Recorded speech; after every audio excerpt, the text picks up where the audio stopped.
If you want a vision of the future, Winston, imagine a boot stamping on a human face forever. You want answers? I think I'm entitled. You want answers? I want the truth! You can't handle the truth! Someone is trying to teach me a lesson in futility. Why am I the only one who isn't killed? They will run you dizzy. They will pile falsehood on top of falsehood until you can't tell a lie from the truth, and you won't even want to. That's how the powerful keep their power. Don't you read the papers? I just want to say one word to you. Just one word. Yes, sir. Are you listening? Yes, I am. Plastics. I'm going to get your money for you. But if you don't get the President of the United States on that phone, you know what's going to happen to you? What? You're going to have to answer to the Coca-Cola Company. The world is a college of corporations, inexorably determined by the immutable bylaws of business. The world is a business, Mr. Beale. It has been since man crawled out of the slime. Welcome to another episode of Our Interesting Times. It's my pleasure to have David Wemhoff back on the show. Of course, David is an attorney practicing in South Bend, Indiana. He's also an author. He has written John Courtney Murray, Time, Life, and the American Proposition, How the CIA's Doctrinal Warfare Program Changed the Catholic Church. I've read the book, and it really is a fascinating book, an essential read, a very heavy book, and it takes on a very important topic regarding the United States, Catholic Church, church and state relations, the relations between church and state, what exactly America is, and how it relates to the Catholic Church. Of course, David, you have a website, right? The American Proposition? I do, theamericanproposition.com. And for those who haven't read the book, they can go to that website, sort of get a sample of kind of what you cover. You've posted some very well-written articles covering some of the topics in the book. And so I do recommend you go to that website and read some of the postings there, and you'll get sort of a sample of what you'll find in that book. Was that the idea behind that website? Well, I think it is, Tim.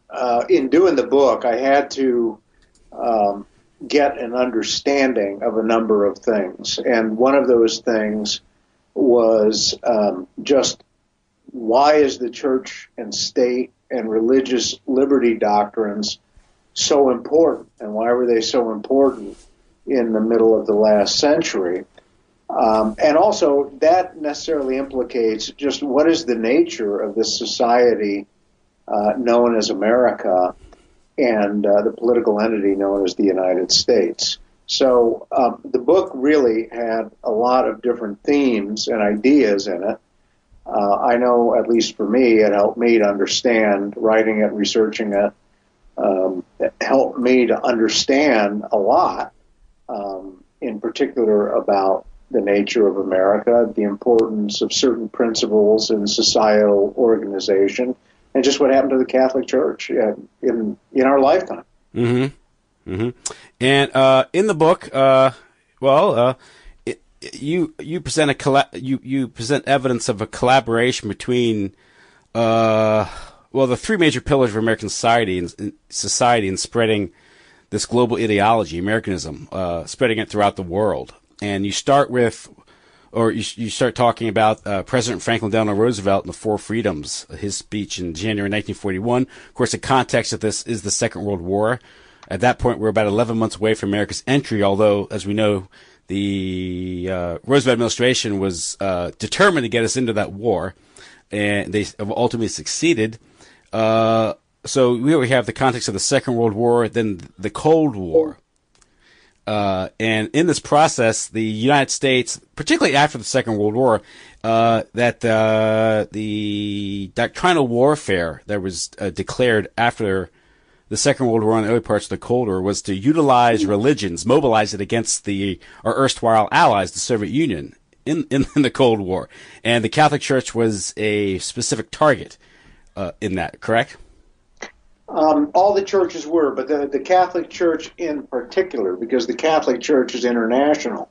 I'll tell you by way of anecdote, I did a lot of this research in the Dwight D. Eisenhower Presidential Library in Kansas, and directly across the street is a Catholic church.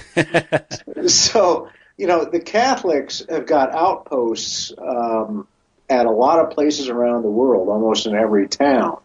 So, and it's an international hierarchical organization. So it was a very, very important organization for the Americans to get on board with their ideology and to spread it around the globe. And my book details how the American effort was undertaken and was just phenomenally successful in getting the Catholic Church leadership to accept the ideology of social organization which underlies America and all liberal countries, capital L, how it got the Catholic Church leadership to accept that as good in practice as well as in theory.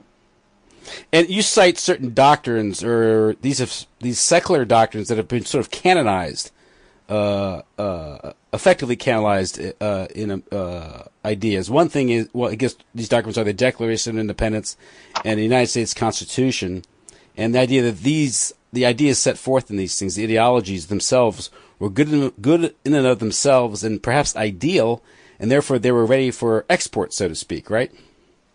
I think that the principles set forth in those documents are being shipped around the world, and they were shipped around the world through the Catholic Church. They still are. But by 1941, the Americans had been on a march for a long time. And by 1941, the Americans had the opportunity with the Second World War. They had the means, which was psychological warfare, and they had the motive. And the motive was to push these ideas around the world to different societies, and these societies would then reorganize themselves to be like America and become friendly to America. And this is Americanism. Now, how does this, let's say for American Catholics, tens of millions of Americans were Catholics at this time, particularly Irish and German and Polish. And how does this ideology or outlook, worldview, conflict with, say, with church doctrine? How them being good Catholics, how does it being patriotic Americans contradict Catholic doctrine or in these teachings? Well, the Catholic Church leadership nowadays would say it doesn't. But in the course of the book, I discuss the dispute, the fight, if you will, on theological and ideological and philosophical grounds. Father Connell led what we might consider the Catholic side, at least in terms of my book. And he presented the Catholic doctrine, which is that every society is required to follow the divine positive law of Jesus Christ. And that was really the essence of the struggle. What is supposed to be the basis of the public policy and also of the laws of a country, of a society? And it's supposed to be the divine positive law of Jesus Christ, as Father Connell explained, is Catholic doctrine. John Courtney Murray said, no, all you really have to do is follow the natural law. And the natural law is an equivocal concept, an ambivalent or ambiguous concept at best. It is one that Henry Luce used and a lot of the Americans used. Because it's open to interpretation. In many ways, that's really the fundamental issue, because the divine positive law carries with it a whole set of requirements that every society has got to follow. And the natural law is something which is not at odds with the divine positive law, but it is not the completion of the requirements that a society is supposed to follow. Mm-hmm. And so, with this American ideology, you cite what this really creates a situation under the guise of liberty and individual rights, a situation where private, powerful parties or interests can control society through the various, culture institutions they control. That'd be the press, media, entertainment, and also the government. And through this process, society becomes infused with, oriented towards materialism, material progress, prosperity. And this sort of erodes the traditions, or maybe the corporate interest, the corporate relationships they have, particularly through a parish or a church, and atomizes society, and then makes that society, say, open towards globalism, marketing, expansion of a sort of economic order, global economic order, which you cite was championed by people like Henry Luce and, of course, C.D. Jackson, like as such. Correct? Is that a fair representation? Well, I think that I think it's fairly accurate. America, the society, is based on certain principles, and the United States, as the political entity, protects, defends, encourages, and spreads these principles.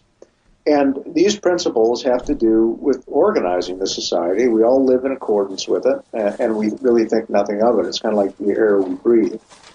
An essential part of those principles, one of the most fundamental, is the relationship of the society towards a deity. It could be any deity.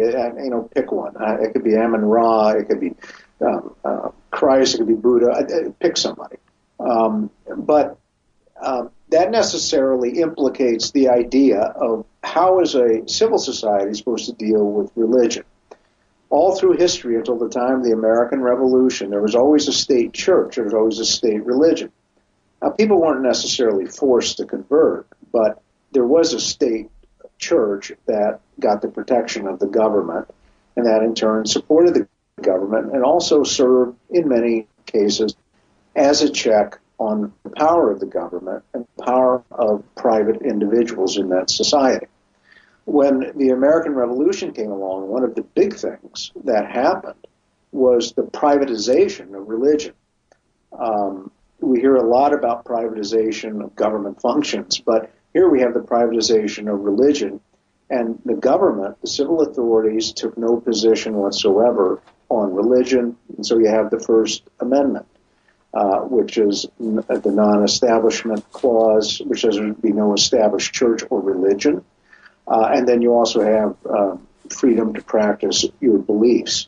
So, yes, it was a very individualistic theme of the American foundation. It remains so to this day. There is no established church. There's no established religion. And there is, as a result, people having the ability to join or not join any religion they want. So several things happen when that happens. When you have no established religion, when you have no established church, you do have a fracturing of society. That's true, to a degree. You also, too, have a lessening of tension in society, which means that you're not going to have some unelected church leader tell you, you're an adulterer, or you are a cheater in business, or you've done things against the moral code. Thomas Jefferson was slapped down in the 1700s by the Church of Virginia, and he never forgot that. Because there was an established state church in Virginia at the time. So when you remove the church, any church, from a position of recognition in law as the state church, a powerful check is removed from the government and over private individuals. And the churches, coupled with the idea of this religious liberty, believing whatever you want to believe, the churches really lose power over the culture and over their own people. So you get a rise in fanaticism, you get all sorts of crazy ideas in the churches, and you get this constant struggle between the churches, to try to stay relevant, to keep members, and so on and so forth. That having been said, the churches have completely bought into the American system of organization. The Catholic Church has definitely embraced it. Pope Francis on May 9th of 2016 gave an interview to a French newspaper, and he said the confessional state, which is the term for the how society is supposed to be organized, with the Catholic Church recognized, and the policies being based on the Catholic faith. He says the confessional state just doesn't work. So there you got it. That is evidence that the American system of social organization is now preeminent in the world. Mm-hmm.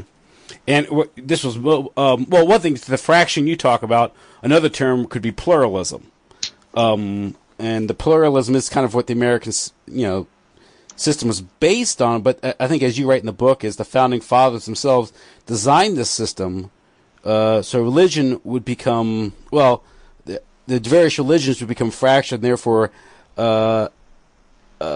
enough that they would promote the standards of behavior that were conducive to business and commerce. Well, that's right. Yeah, that's right. The churches lose power to influence the culture, and so what liberalism does, and America is a liberal country, and it was based on liberalism, and it still is.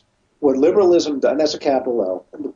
What liberalism does is it effectively serves to concentrate wealth, because it gives ultimate power to these powerful private interests. And these are the people who have the will, the ability, and the money to influence public opinion or to influence key people to see things their way. Mm-hmm. And what was it about the hierarchy of the American Catholic Church that made them so vulnerable to the allure or seduction of Americanism? Is it geography? Is it contingencies? What's going on there? Well, it goes way back. The Catholics in America, for the most part, the Catholic hierarchy in America has been very open to America as the ideal of social organization. And it goes really all the way back to John Carroll, because he supported the American Revolution and the principles that led people to go out and fight. I think that what was a driving force was that by accepting these principles, the Catholic prelates could sit at the table with the big guys, and they could have what might be called relevance in society. They would get along with everybody, and they could materially prosper. That's really how the system works over here. If you in America want to be contentious, and if you want to be uncooperative, very good chance you're not going to prosper. You're going to be marginalized, and you're not going to do well all the way around. Yeah, I think you have a quote here. Is the only principle I found on your blog. The only principle. Here, guys, this leads to something more profound in its recognition. America's foundation principle is that there are no principles. Practicality is the principle. Whatever works is the principle. And that is that American pragmatism, which kind of grows out of, I guess, British empiricism, I guess. The idea is that the system does produce a lot of wealth, a lot of dynamism. So it's very attractive. And so you can have the church itself can materially prosper in America. Yes. And indeed it did. But that was the source of its spiritual corruption. Yes. America is or can be all things to all people. It has the enormous ability, and this is part of its resiliency. It has the enormous ability to absorb all sorts of people and to let these people prosper. If you want to, let me use an example. It's January. So let me use. Okay, so if you're against abortion, well, don't have one. Okay, but the reality is that if you want an abortion, you can have one. So you can allow people who want abortion to live in that society alongside the people who don't want to have abortions. If you want a gay marriage, you can have a gay marriage. If you don't want one, well, don't have one. So you can have your little society with your little cause or causes, and you can get along just as well with everyone who holds something diametrically opposed to you, and you all agree to take your disagreements, to the public space and demonstrate or vote, as the case may be, and you agree on the outcome, or submit to the courts, or do it, and let your issues be contested and resolved peacefully. That's another aspect of the resiliency of America that I'm going to prepare something for my blog or my website on, and that is that in America, everybody thinks that we can resolve our differences, and if we can't resolve them, we can at least work together and keep it going. And that works. That does work. That has worked very well with widely divergent people for a very long period of time. It's going to continue to work that way. There's not going to be any change on the horizon, because the principles make sure that this pluralism can flourish. It's an ingenious system. It's a brilliant system. And part of the essence of Americanism is that, we can sit around and we can talk it out, and the truth will come out, and we'll just all know how to do the right thing from that point on. Well, that's a part of Americanism that the Church also absorbed. And so when you have the Vatican II Council opening in October of 1962, you have Pope St. John the 23rd saying, we're going to use the medicine of mercy from here on out. We're going to, just kind of talk to people, and the truth will out. Well, and people will see the truth, and they're just going to act on the truth. Well, that's an America gave that idea a real boost. The Church accepted it in a big way during the Cold War, after World War II, and we're living with that, pretty much to this day. But America does allow pluralism. It does allow a lot of different people to work together and be successful, and to have good lives. And you're free to do what you want, whatever you want to do. If you want to be a writer, you can be a writer. If you want to be a lawyer, you can be a lawyer. If you want to make a lot of money, you can make a lot of money. You want to be an actor, you can be an actor. If you want to sit at home and watch TV, you can do that too. And there is nobody, not even the churches, who really have the power over anybody. It is up to the individual. And these ideas are being spread around the world. These ideas have become, I think, the modus vivendi of Europe in large measure since World War II. And everybody wants these ideas because it allows everybody to prosper peacefully. And these ideas were intentionally injected into Europe, particularly Western Europe, after the Second World War. A particular target was West Germany, injecting some of these ideas. I know the State Department sent back the cultural Marxists to reform German thinking, at least to the extent that they think that the conquering Allies thought German thinking needed to be reformed. But you mentioned Vatican II, and a lot of this is occurring in that critical period, 1959. Pope John the 23rd calls for ecumenical council. It convenes 1962 and closes 1965. This also coincides with some very important events here in the United States regarding Catholicism, because this roughly coincides with the Land O'Lakes Conference and the alienation of Notre Dame from the church, and the putting under lay, it was Hesburgh when he put under lay authority. The controversies at the Catholic University with Father Curran and these things. So there's a lot of turmoil that's bred out of Vatican II, at least the interpretation of Vatican II. And in your book, you cover a lot of Vatican II, how Vatican II was sort of utilized by these agents, John Courtney Murray, and also who was the B'nai B'rith agent. What's his name? The guy who wrote Keys to the Split. Malachi Martin. So, I'm sorry. Go ahead. I'm sorry. I think I just briefly touched on Malachi Martin, but what you had is you really had with Vatican II, you had kind of an American morality play. Guys in white hats and guys in black hats, and everybody understood that because the Westerns were big in America at the time. And the guys in the black hats were Ottaviani. The guys in the white hats were Murray. And I detail in my book the very language that the American press used to characterize the fights, to characterize these individuals who were good or bad. And it was viewed as a struggle for freedom and a struggle for progress. And, this is 1962 to 1965. The bloodiest war in history had just been fought, 17 to 20 years earlier. And America emerged the winner. Everybody else lost, but America won. And America was viewed as the ideal society. We had the military might. The United States had the military might, it had the economic might, it had the media, it had the technology. And everybody saw that as a successful way to organize society and come out of the darkness into light, and everybody got along. Mm-hmm.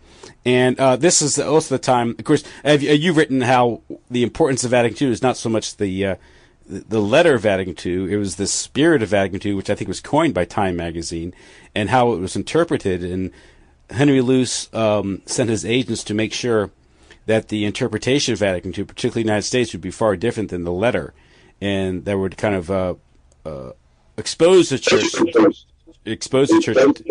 to that corruption. I'm getting feedback now. Testing. Okay, now I'm better. Okay, go ahead. I'm sorry. Sure, no, not a problem. I heard a little bit myself. Yeah. Feedback. But the spirit of Vatican II, you're right. That, as far as I can tell, first appeared in the pages of Time magazine. My theory is it was coined by Michael Nowak. Michael Nowak was covering the Vatican II Council because Robert Blair Kaiser couldn't for various reasons. But the spirit of Vatican II is really, in my view, Americanism. And Americanism is the idea that America knows better than the church, and it teaches the church. And America is based on liberalism, which is based on the Enlightenment, which says man can do it all by himself. It means all you need is the natural law. We all kind of know what the right thing is. And what you had was Time magazine, and you had the American media, and then you had the echo chamber in the Catholic press, for the most part, repeating the morality play that, America's good, we have the white hats, Ottaviani and the Catholic Church, especially the Curia, the Catholic leadership rather, especially the Curia, they're bad, they're aggressive, they wear the dark hats. And we need to spread freedom to the church, and things will be so much better if that happens. And the laity need to get involved, and the laity need to run the show like in America. And so, what happened is you had this struggle, and the Americans won, and the church is now a lot like America. You have the laity having a lot of say in what happens. They're involved in the liturgy. They have their causes the church falls in line with, and you hear absolutely no criticism from the pulpit of any of the principles of liberalism anymore. There's a wonderful quote I think I found in your book. I wrote it down here, Falcone, and he said the leadership of the Roman Catholic Church belonged to the United States in the same way that the political leadership of the Western world was in its hands. So, yeah, I think the leadership of the church gradually came over to see or to be allied with the United States and with America. Uh-huh. And one way you can look at this also is how were some of the people within the church in the United States that might have opposed this. And I don't know, have you done a lot of thought? Maybe Father Coughlin might have been an opponent, and he was opposed by the hierarchy. This preacher in the 30s, this Catholic priest, had a radio show who was opposed to the American Empire, and he wasn't really a Catholic, but Charles Lindbergh was an example of the American First Committee opposed to American entry into World War I. There's sort of this Midwestern opposition to the Eastern Seaboard elites' drive to war. That's a domestic example, perhaps. But you also talk much about the Catholic state itself as a concept. So here we have this peculiar situation in America, this unique situation in America where there's no established church, and you talk about that this is a unique situation. Now, given the situation, okay, I'm getting feedback. 1 2 1 2. Okay, now it's okay. Given America as a proposition nation, as it was said, as Henry Luce proclaimed in 1947, that here we have there's no one large there's states at the time it's founded. You had state churches, but nevertheless, America really is this pluralistic society. But it's largely decentralized up until the middle of the 20th century. So you can say, well, maybe that it can work practically because of its political decentralization. But when it becomes an empire after the Second World War, that's when it becomes increasingly problematic and also a destabilizing and dangerous force on the world scene. But there's other countries that are historically Catholic, like Spain or Italy, and those countries were targeted specifically by the CIA and also the American, the Catholic Church, particularly American Catholic Church, after the Second World, Franco and such. You cover that. Do you want to explain that, how that went down? Well, Franco, I think the lessons of Franco are very important. He, of course, he started a rebellion in Spain in 1936, and he won by 1939. And what he did is he led the nationalist cause against a republic, and the republic was based largely on the principles of liberalism. But the base of his support were the nationalists. There were people who saw Spain as a nation, as a group of people on a bit of soil. And nationalism is always opposed to liberalism. That idea is still extant. It's still very much in the thought of the highest levels of the American society, because nationalism puts up borders. It puts up barriers. And barriers are one thing that make the accumulation and the concentration of wealth very difficult. So Franco was able to defeat the Republican government, but he really didn't. He and his troops were Catholic, but the Catholics had formed political parties in Spain, but they all fell apart, and they just didn't. They didn't really help him. But he did it on a national basis. Once he got in there, of course, he protected the church, and he established the church and the Catholic religion as the basis of his policies. Now, I'm sure there were some deviations, but in the big areas, especially economically and as far as the protection of the church and the suppression of erroneous doctrines or religions or other religions, he was very effective. By the time the 1960s and 1970s came around, the priests that were going into Spain were actively working against him and seeking to expand liberalism. And the church did nothing, the church leadership did nothing in response to his appeals to stop the subversion of his regime.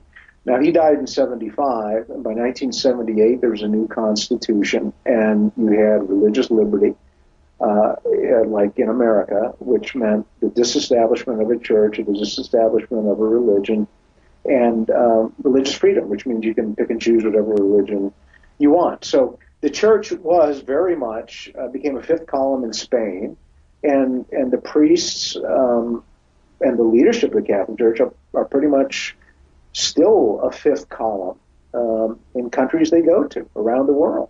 And there is a very real fear, I think that's part of the fear of the Chinese government, of the Catholic Church, because the Catholic Church is heavily sympathetic to the Americans. And the Chinese still have an ethnic identity, and it's protected in the form of the Communist Party. But they have a lot of authority in the government and with the party. And the American idea is just the opposite, that government is bad, it's a necessary evil, and we've got to give people rights and freedoms. And that those rights and freedoms include religious liberty and disestablishment of the church and of the state religion. And so when that happens, again, powerful private interests come to run the society. And you have this fractionalization of society. So, yes, the Catholic priests and the Catholic leadership have subverted a lot of Catholic countries like Italy, Spain, and Latin America. All throughout Latin America, the Catholic Church subverted all those societies too. Mm-hmm. And so, Franco's Spain, where you could make the case that Franco's nationalism, protecting the integrity of Spain as a Catholic state, might have in the short term inhibited wealth production or wealth accumulation because there were restrictions on trade and such. But in the long term, protected Catholic Spain from the eventual ravages of globalism, Freemasonic globalism, which we're seeing now, because if you look what's happening in Spain now, under liberalism, declining birth rates, abortion on demand, aggressive gay rights, gay marriage, and these things. I just read an article just this past year during their traditional Three Kings parade. There was a float celebrating homosexual rights in Spain. And this is a Christmas celebration that they have. And so if you look at a country like Spain, which is now suffering secular decline economically, demographically, liberalism has not been a boon to Spain in the final analysis. It's actually caused a decay of society. So there's some vindication to Franco's regime, although at the time it was. I'm getting that feedback in. Testing. Okay. At the time, the regime was portrayed as it was dictatorial. It was illiberal. That's right. It was the dictatorial, tyrannical, illiberal, reactionary, and so it was the enemy. And the Americans and the U.S. government had really targeted Franco for a long time, and they came in initially in 1951-52 saying we want to put military bases there to protect you against the real bad guys, who were the Soviets. Mm-hmm. And that started the opening up of Spain. But I think that, you have to ask yourself, well, what's a good society? What's society for? You have the American or the liberal view, and then you have, the Catholic view of society. Catholic view of society is you're supposed to protect and encourage virtue, right? Mm-hmm. The American view, or the liberal view, is you're there to develop the individual. So you have two different views of society, and this is what ultimately the whole church and state issue and religious liberty issue boiled down to. Is which view is okay, which one is approved by the church. And what Murray did, along basically with time and the power of the United States government, what Murray was able to do was to get a lot of Catholic churchmen to say, well, the liberal view of society is equally acceptable, based on the idea that the church has freedom to do what it has to do, and the natural laws all the civil authorities need. Problem with Connell was that he didn't have time, or the American media behind him. The Catholic Church was pretty much in a reactionary mode, and Connell, also said, well, even if America became a Catholic society, we still wouldn't change the First Amendment. So I think that denoted a lack of will in the minds of a lot of people, and a lack of seriousness in these own doctrines by a lot of people. Too, but you have to ask yourself, what is the purpose of society? And ultimately, what Murray was selling, and what Americanism is about, is a political philosophy, and it's a way to order society. It's a political economy, and so the issue of church and state is not just whether the state is established or whether the church is established, and that's the only religion, and you suppress other religions. It's really about how do you organize your society. And the Catholic Church now is well approved liberalism. I think Murray said that his attempt was to sanctify the world. I think in one of his articles, and I've got that in the book, it's a poor paraphrase, but to sanctify the world. I think another way to put it is perhaps what Murray was doing was approving that which had never been approved, or seeking approval of that which had never been approved. And you could probably even argue that he was calling good what was evil. Mm-hmm. We might, as I look at the clock, we're probably going to run past the hour, which is fine if you want to do that. This is a very good discussion. It keeps going, and I like it. It's very good. I hope it's Okay. helpful to your listeners. Just if you get tired, just tell me. Just whenever, but I'll try to keep it to the time it's allowed. Yeah. But this also contradicted the Leo the 13th syllabus of errors, right, which was laid out in the late 19th century regarding liberalism. Well, yeah, Blessed Pius IX and Leo the 13th. Leo the 13th really reiterated or republished or reconfirmed what Pius IX said. And I detail in my book the aspects of the Papal Encyclicals where in which Leo the 13th basically said you've got to have a state religion, and it's got to be Catholicism. And then that was again reemphasized by Pius X and also by Pius XI. And it's really, if you look back, it's pretty clear. I think you can take a look at the words of Christ in the Sermon on the Mount, where he says, "I've come not to replace the law or to do away with the prophets, but to fulfill them." And so what you're talking about there is going back to the Old Testament and looking at what did the prophets do, Hosea and Jeremiah and Isaiah and all those guys.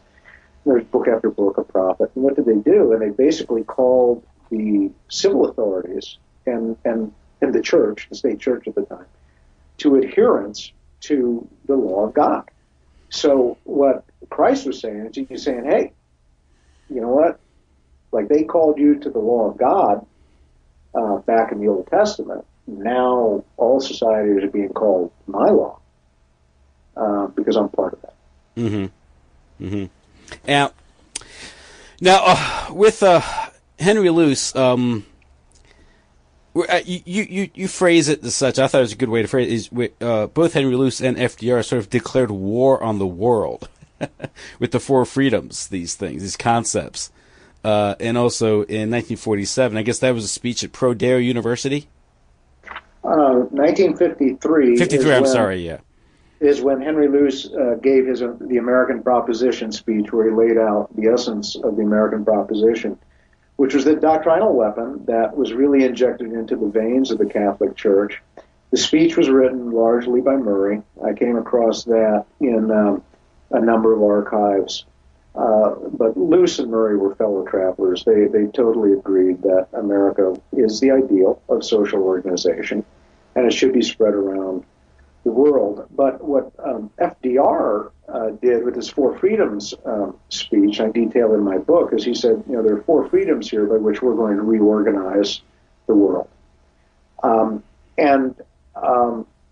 He was made really no bones about it. That was January 6, 1941, and he said every society, you need to have the freedom to worship, the freedom of speech, the freedom from fear, freedom from want. And he was proposing a worldwide political economy on the order of America, with America as the example. It's working, and it's going to continue to work. And it has brought a lot of people prosperity and a lot of people happiness, and is enormously resilient. And it's also caused a lot of misery and war for other people. Because, one you said here, this is the function here of figures like C.D. Jackson. And Henry Luce had you write about Henry Luce's World Economic Plan. And there was a conference held that included banking, industry, labor leaders, intelligence agencies, government, and the plan was to extend the power of American finance, the U.S. dollar, around the world to create this world global economy, which to me kind of exposes perhaps the cynicism behind this. Under the guise of liberty, they're going to create this a liberal imperium with them controlling all the machineries of control, finance, banking. We have the World Bank and the you have the IMF, all controlled by a handful of Anglo-American elite, and they're going to make the world conform to their vision, and that is inherently unstable and confrontational. Well, I think that they came up with globalization. That was what I posited in my book. They came up with the idea. globalization. And I think anytime you have any group of people, trying to extend their belief system, if not also their political control over others around the world or over large areas of territory, you're going to get some pushback, and you're going to get some conflict. And so, yeah, that's what you're seeing. I think in some measure, if not in large measure, around the world now and for a long time now. Mm-hmm. Well, yeah, because you can manipulate you can have currency manipulation, periodic devaluations to open up economies, collapse them, and then a lot of pump and dump, economic manipulation of entire economies, like you had in Asia in the late '90s, or even Russia, in the wake of the collapse of the Soviet Union, when all those Western experts poured into Russia for their advice, and they looted Russia. These things. So yeah, there's a lot of mischief that can be perpetrated with this stuff. So it's it's power. I mean, obviously, you give a small group of people that much power, they're going to abuse it. But what happened? What has made the spread of liberalism around the globe so successful? The more I think about it, has been the collaboration by the Catholic Church, and by that I mean the leadership. They basically serve to advance these ideas and sanction these ideas and say that they are good. And I don't know. You kind of watch what the Pope, the current Pope, is doing. You watch what the previous Pope said and did, and I think that you have to come to the conclusion that they want to stay on the winning side. Mm-hmm. Mm-hmm. And it is important because you mentioned the that speech in '53, in November of 1953, by Henry Luce. Of course, Henry Luce's wife, Claire Booth Luce, is installed as the ambassador to Italy at that time in 1953, and Pro Deo University, which was set up more or less backed by Western intelligence agencies, particularly the CIA, correct? To that's right. That was Father Felix Morleone, mm-hmm. a Dominican, and he was funded. I think Wild Bill Donovan admitted in his biography or his autobiography that he funded Morleone. And one of the things Morleone did was to set up Pro Deo University, which says the ideal of social organization is America. And so Pro Deo was set up and running by autumn of 1944, and it sought to get Henry Luce and other powerful private individuals to sit on the board of directors and to help fundraise and lend credibility to it. So by November 1953, when Henry Luce gave the American Proposition speech to the 4,000 or so people assembled, his wife was there in Rome as the ambassador to Italy and the de facto ambassador to the Vatican. They didn't have one officially at the time because that was a matter of some consternation in the United States. But he was there. He had a reason to be there, and he was highly esteemed all over the world because of his success, his material success in building Time and the News magazine. And he was able to deliver this talk right into the heart of the church. Montini, who later became Pope Paul VI, actually was in favor of Pro Deo, setting it up. And I came across documentation that showed he gave it his approval. But once he became Pope, he did things that I don't think Henry Luce liked. And I think a lot of the other American hierarchy didn't like either.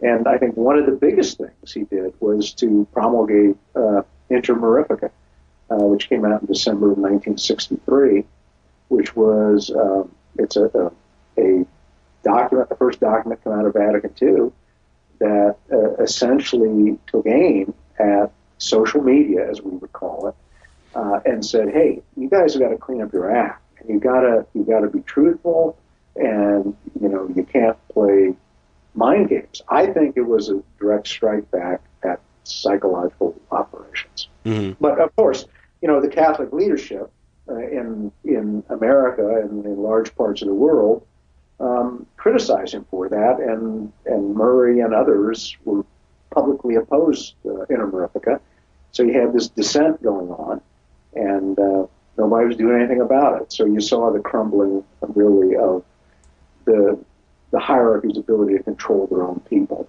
Became very clear by the end of 1963. Yeah, and Intermarifica attacks the manipulation by the press of the conference, but then again, there's the catch there is they're not going to report honestly on Intermarifica, are they?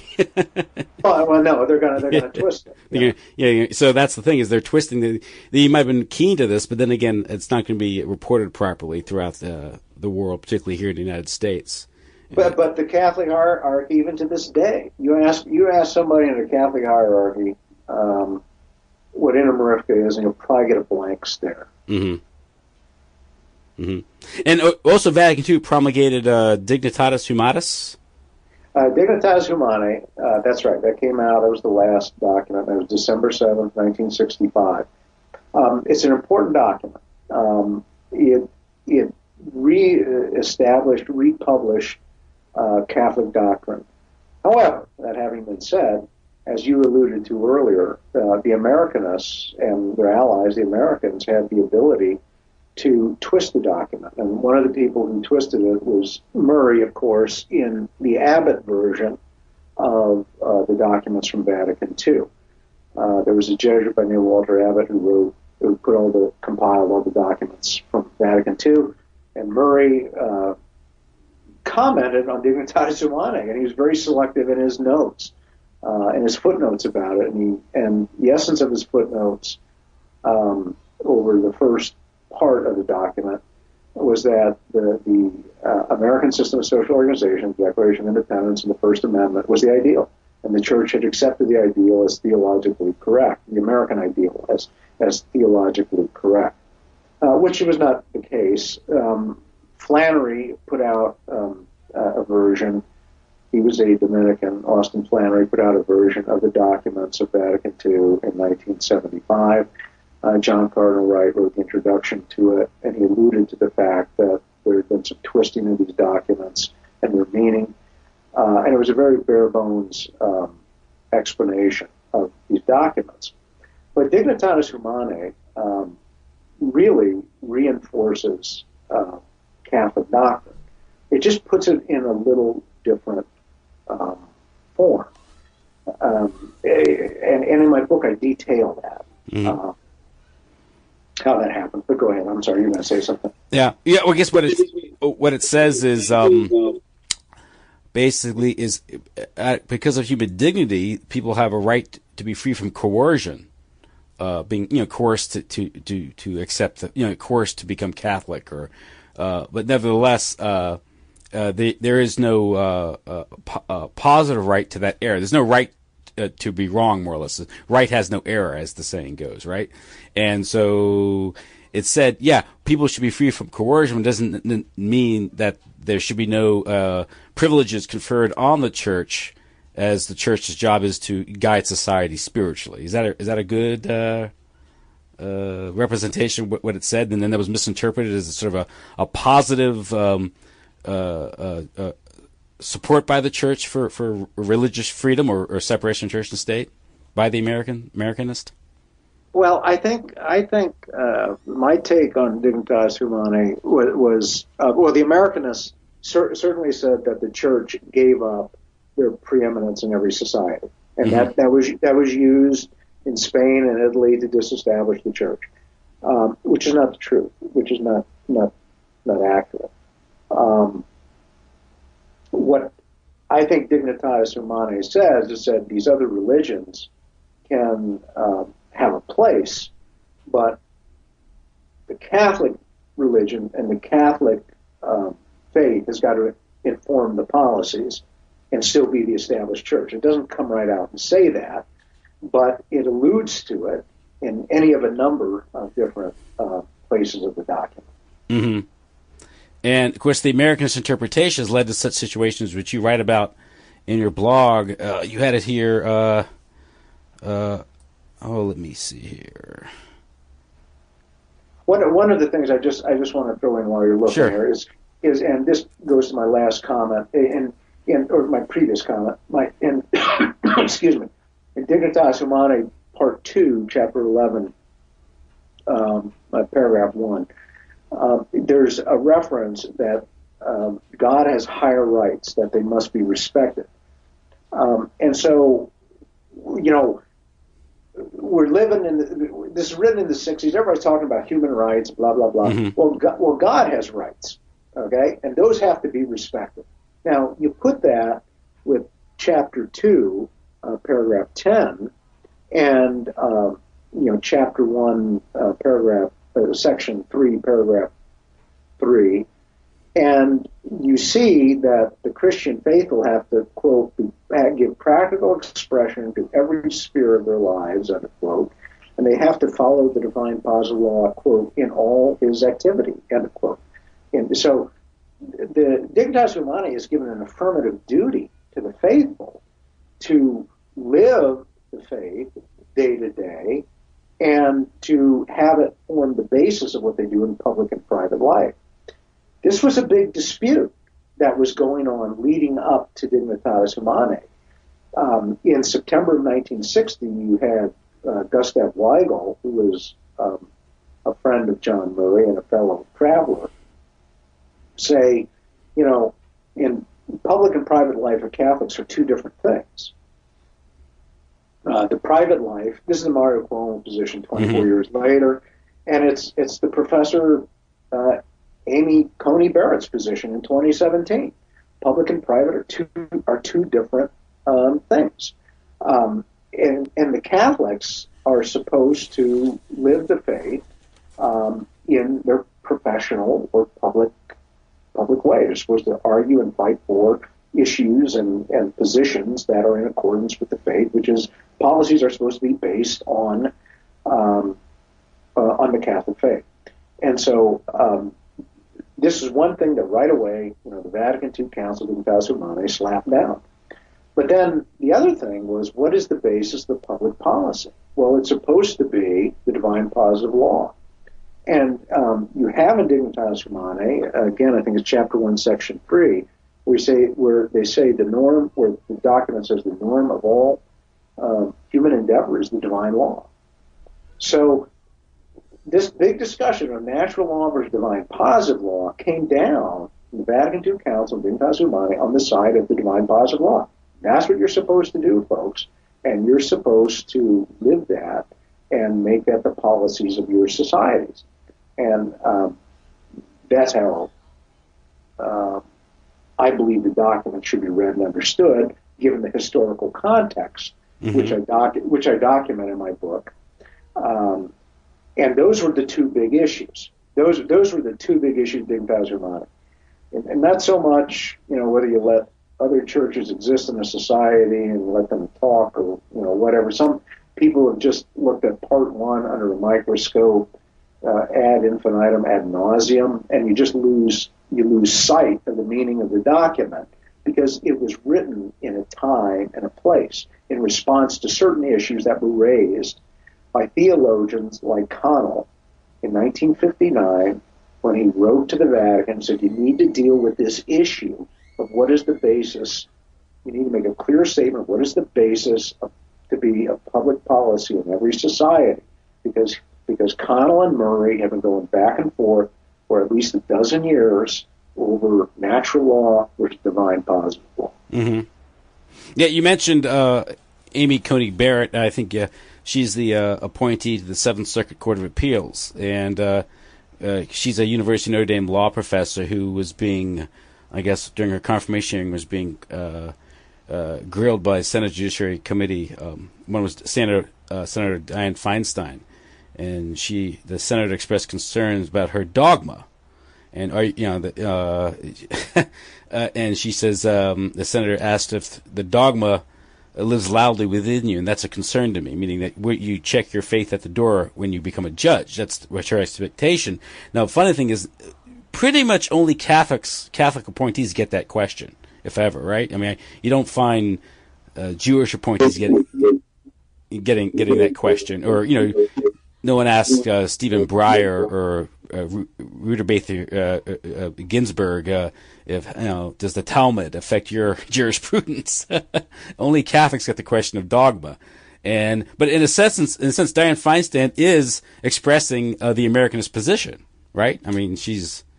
Well, I think, of course, all the Catholics got excited by those statements by the senator that you mentioned. And, of course, the bishops totally focused on that. Mm-hmm. And this was a big emotional rallying cry, and all the Catholics were up in arms. And the real issue was what you just alluded to, which is that the senator is absolutely correct on the way America is organized, which is that religion is to be private and law is to be public, and the two shall never meet. Law and dogma, law and religious tenets are two separate things. And the religious tenets, the religious morality code, whatever you want to call it, is doctrine, dogma, is not to inform the law. She is absolutely correct. That is the essence of the American experiment. But the Catholic Church doctrine, as I understand it, presented by Father Connell and others, and as reflected in Dignitas Humanae, is no, the law is supposed to be based on the divine positive law of Jesus Christ, which is the Catholic faith. So this is the issue. But the bishops have just totally pushed that aside. They don't want to deal with that.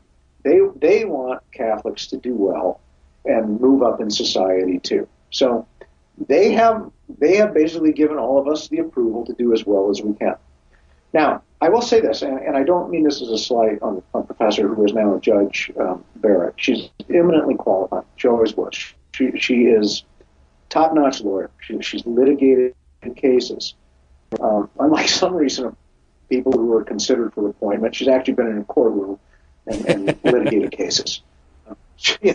She's written, she's taught, she's brilliant. She's a brilliant lawyer. So by all means, she should have the position. I think that should be a very good addition. She's already on the Seventh Circuit Court, so she's going to be a very good addition there. Yeah. Now, but this is an important point, because I think we talked about this last time we talked a couple of years ago. It's been a while, but again, this is there is a conflict between the American system, the American ideal, the American ideology, and the true Catholic faith or doctrine, and we need to. And Pope Francis says, "Don't worry about it." Yeah. Oh, go with America. They're right. They got it right. That's what the Pope said. USA, USA, USA. Right. So go ahead and be successful. And Christ himself said, right? If you're a Catholic, or a Christian, you got to say, you got to read the Scripture and say, well, Christ himself said, what you loose on earth is loosed in heaven, what you bind on earth is bound in heaven. So I guess we're being loosed from the doctrine, so we can do that if you're Catholic or Christian. So. Mm-hmm. Now this, we're getting late in the interview, but this is a question I want to ask you: is this idea of Catholic integralism as sort of an explanation of how this might work in a society that follows the divine law, the divine law of Christ? You saw it somehow, effectuated in Catholic Spain, perhaps Italy, before the 1950s. Obviously, these societies have problems. They have their own political problems, and the state wasn't pure. There's corruption, these things. Of course, if you really examine the American system and the corruption that's in the American system and the sophisticated levels of coercion that goes on in America, and also what it does abroad, I don't know if America itself scores well by its own liberal claims. Yeah, so it's a bait and switch, isn't it? And the idea of liberalism as individualism, you're free to do everything, but really not. You're everywhere enslaved. Psychological warfare. You're really not free. We have tons of laws and bureaucracies and controls our own selves. So this is what our liberal society has wrought for us now. Well, in America, you can still do whatever you want to do. Yeah. I mean within limits. Yeah. Obviously within limits. You can't commit crimes. I'm not encouraging that, but you can do whatever you want to do. If you want to start a little group of Catholics that are just do Catholic things, you can do that. If you want to write the next great American novel, you can do that. If you want to go out and make a lot of money, you can do that. If you want to go help the poor and work in charity, you can do that. You can run for office. You can do whatever you want to do. This is the beauty and the power and the resiliency of this system. And it's been accepted by the Catholic Church leadership. Now, what a lot of people don't know or they won't accept is that that's how it works, is that you have a lot of liberty. You have a lot of freedom to do what you want to do. And a lot of people, they don't accept that. They don't like that. And so, what do you deal with in that case? Well, you're free to go off on your own and do what you want. Yeah, I think you can speak and say and do things, but only to the extent that what you do doesn't really impact the agenda of the power elite. No, I think that's right. I think this society is on a trajectory. I think a lot of people suffer under a delusion. Okay, and I think this delusion, the genesis of it, can be found in my book. When I talk in the late 1940s and 1950s, I discussed this issue of a number of organizations that Luce was involved in, and they emphasized the essence of America as being based on Christian principles. Well, that was a good way to rope all the churches into supporting America versus this godless heathen Soviet Union, which, by the way, had a constitution that dealt with religious liberty and disestablishment of churches that looked a lot like the American Constitution, frankly. But anyway, so you rope in these people, but you have this idea growing up in the 50s of, America is a godly country and we've got to follow this godly idea that was set forth in the Bible, and this is how we are. That is absolute crap. But what you got nowadays, and you talk to the people who lived before and during World War II, and my father is one of them. He's in his 90s, and he says nobody talked about religion and America being a godly country. He said that's all new, and this is something that you have a whole group of people, the religious right, that has sprung up and said, oh, it's a godly country, we have to be godly, we have to go back to our roots. And no, it was never meant that way. Don't delude yourself, buddy. But people make a living, they feed their ego, and they get to be somebody by harping on that. They get to be somebody. See, so there's room even for them in America under the tent. But what I'm saying is, let's not be deluded by the nature of this. Let's be honest. Let's look at it honestly, and let's proceed from there.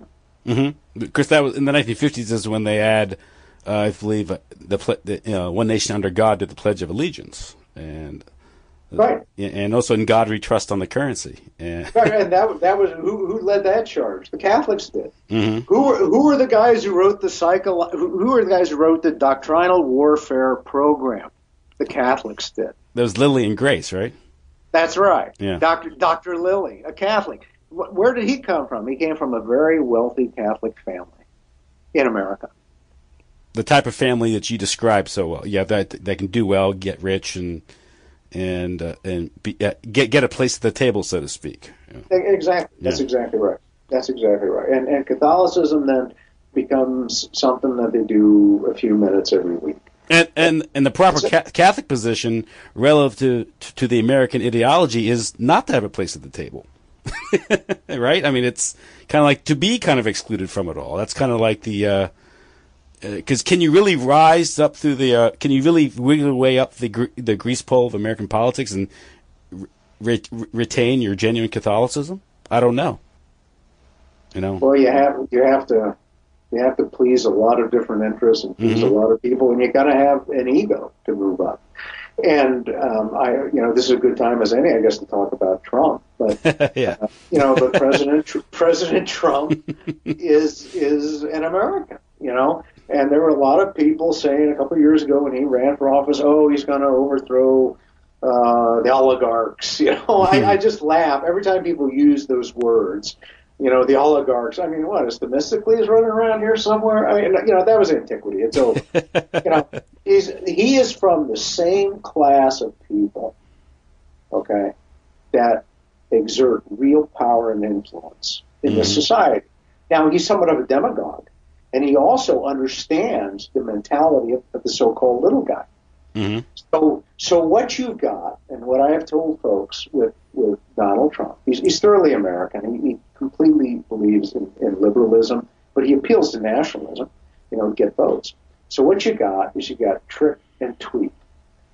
To the people who voted for him, he gives you the tweets. Okay, so you can, he can go out there and whoa, yeah, look at that. Is that kind of a country? Or yeah, oh, and they're all laughing and they love it, but they get nothing. But the real tricks are done for his friends. And the big trick was the tax break, the corporate tax break. That's the big. And I'm going to tell you, he got another 4 years in office for getting that thing passed, because that is a huge game changer. Because now American corporations and American banks have more cash. And cash is king.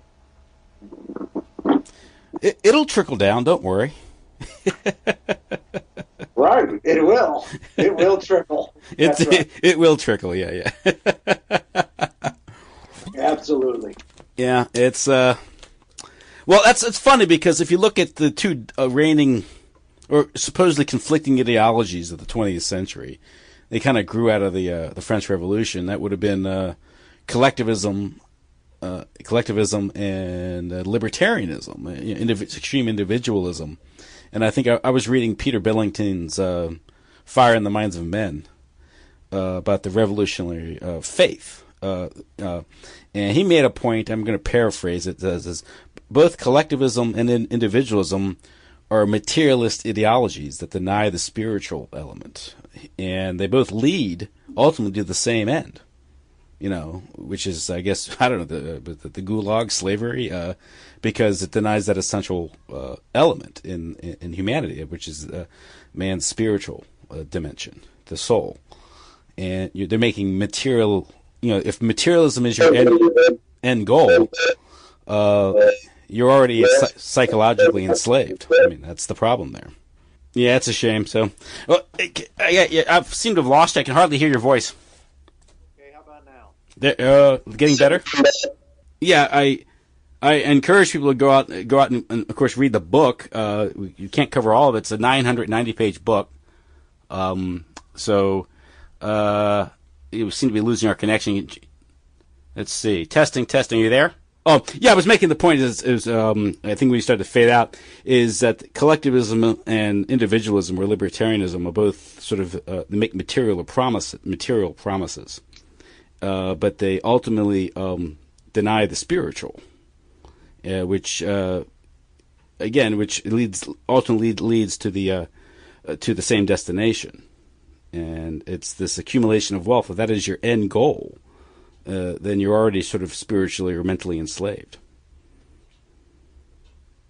Well, like I think I said a little bit ago, a lot of people don't feel that way. They feel that they are liberated, and people want money more so than they don't want money and wealth and things, because it makes your life easier and better.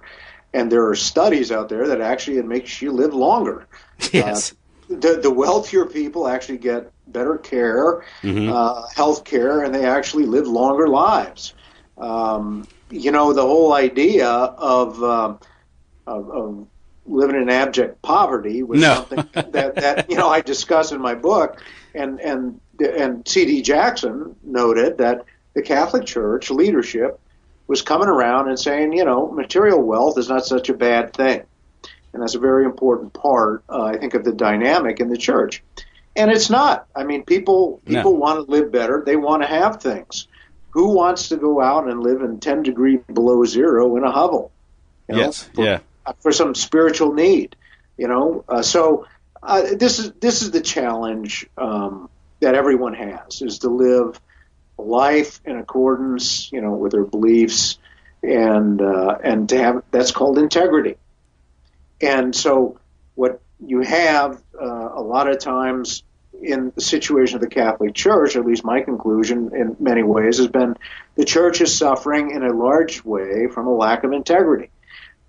It simply has certain principles, doctrines, missions that it was given or that it held for so long, and the leadership doesn't seem to want to follow that anymore. And so that can create problems with people in the Church and with any organization, which is perceived to not be living in accordance with its basic doctrines or its basic principles. Mm-hmm. Yeah, it's it's the eye of the needle, right? The parable that Jesus talked about. It's how do you go about life and take care of your needs, earn a living, raise a family in a decent way, without getting too focused on that. And it's a balance that I guess that we're supposed to follow, and certainly the religious instruction, particularly Catholic instruction, is supposed to guide us in that. But if the Catholic Church is indeed neutered and effectively closed out of the public square of influencing public policy, that mission is made all the more difficult because no longer is it considered a proper role. For the Church to have that influence. Well, I think you touched on one thing there I'd like to comment on, which is that the First Amendment, with the disestablishment of the Church and the freedom of religion, essentially keeps every religion from having any influence on the culture, any real influence on the culture.